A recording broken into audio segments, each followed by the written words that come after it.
Well, President Trump is getting in on trade negotiations today. According to Reuters, the president will meet with top trade advisors to discuss this Sunday's planned tariffs increase on nearly $160 billion worth of Chinese imports.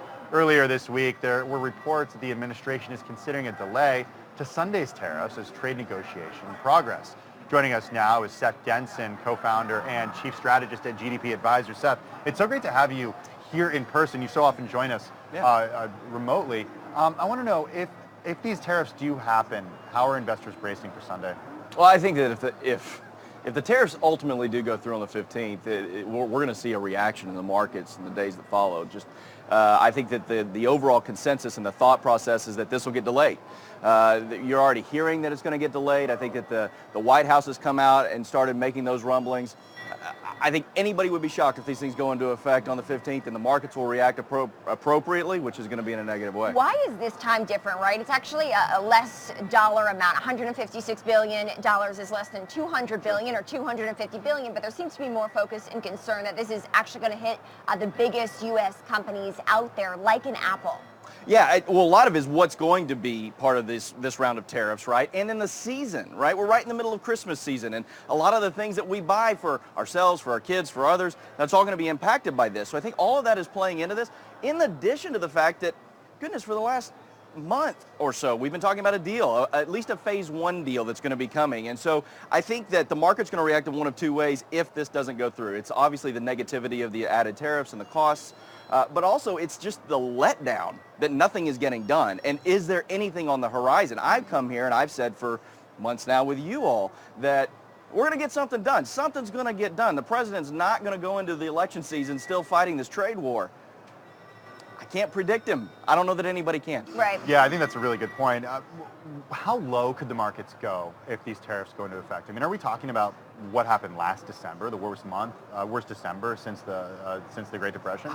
I think it could, and the reason I say that, I think there's such this anticipation that we're going to get something done. That's what we're hearing. The markets are responding to this idea that something's going to happen. I think we could see a really bad December and January if nothing gets done. The Fed holding steady on rates yesterday, as was expected, and no rate moves anticipated for the next year. Is that a good thing or a bad thing for the market? Well, listen, I think that the market's where it needs to be, and I'm okay with the fact that the Fed's come out and said, hey, we're not going to plan on anything in 2020. Quite frankly, the Fed didn't want to do anything in 2019. I mean, I think Jerome Powell was fighting some internal battles to get some things done and felt pressure not just from the trade war but from the administration and the markets already pricing in these things.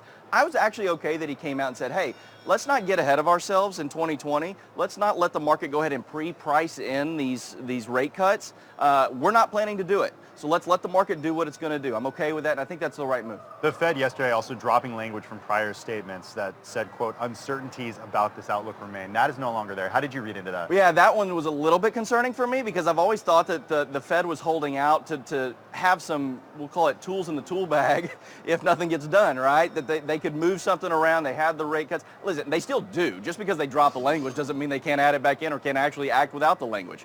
So that's still there, and I think we could still see something happen. If a trade war continues into 2020 and the markets react negatively and we have a couple of other outliers that come into play, don't count the Fed out to drop rates again. What's the market pricing in now for the long game, right, when it comes to trade under President Donald Trump? Only a phase one deal, or do we even get that? I think the market is expecting a phase one deal. I think that the market is not expecting anything beyond that, at least in the short term. Long term, yeah, I think anybody being honest with themselves needs to recognize the likelihood of something major getting done before the 2020 election is probably slim to none. And the reason I say that is because the president wants a villain, it seems like. He needs somebody to be combative with, and it plays well in his politics. It plays well for him to go after China and say that, hey, I'm holding out for more. And I think he pushes that to the end of the 2020 deal. I think there will be a phase one deal, but I don't think everything's there. And then on the flip side of that is I don't think China wants to give the president what the president wants, and we need some of those concessions. So what happens then, Seth, if we make it to the 2020 election and no deal is done? This uncertainty that CFOs and CEOs have been talking about in earnings calls, holding back on investment, is there a chance that that uncertainty ripples into the consumer and decreases how much consumers are spending and their confidence in the economy. It can. Listen, I think that I've been surprised by the consumers weathering the storm thus far, that consumer confidence is still high. They're powering through this That's storm. exactly right. So I'm actually optimistic about what the consumer will do in 2020, kind of going in through this. I think that the American consumer has learned that this administration does things differently, and that could change from a day-to-day basis. And so the consumer's doing what they're doing. The good news is that unemployment is low, jobs are high, wages are good, things are powering through. And even the Fed chair coming out and saying we're still going to see growth in 2020, I think that was positive news. Can this market rise without Apple moving higher in the next year? Because if the tariffs do go into effect, right, your iPhone, at least the cost to Apple is going to be $150 more if they don't pass on any price hikes to the consumer. Yeah, well, it all depends on what a lot of consumers that are buying these products, right, are doing so through other contracts, through AT&T, Sprint, T-Mobile, all of these different cell companies. So I think that the market will find a way to still get these products into the consumer's hands, and the consumers will find a way to still get those products. So yeah, the markets will be different. I think that we need Apple to have obviously good earnings, good reports. That is such a big driver in the market, but time will tell. Okay, so the other thing that Fed Chair Jerome Powell said yesterday is that he thinks that this unemployment rate can be sustained for longer than previously thought. Tim and I talk all the time that for years now, right, this has been defined market expectations. What do you see for the employment picture in the year ahead, and how does that impact the markets? You know, I spend a lot of my time, my day, talking to CEOs. That's less than just watching what the markets are doing, but actually talking to business owners. And not just talking to major business owners, but small business owners. And all of them are telling me they can't fill seats. They need good people, that the unemployment rate is impacting them in a negative way because there's just not great people to find that they need to fill these roles. So I think that 2020 will have the same outlook. I'm excited about it. I think business owners are excited about it. And maybe wages will go up more than they have been. We'll have to We're already seeing businesses try to find new ways to recruit people. Pay them more. Seth Denson, co-founder and chief strategist at GDP Advisors.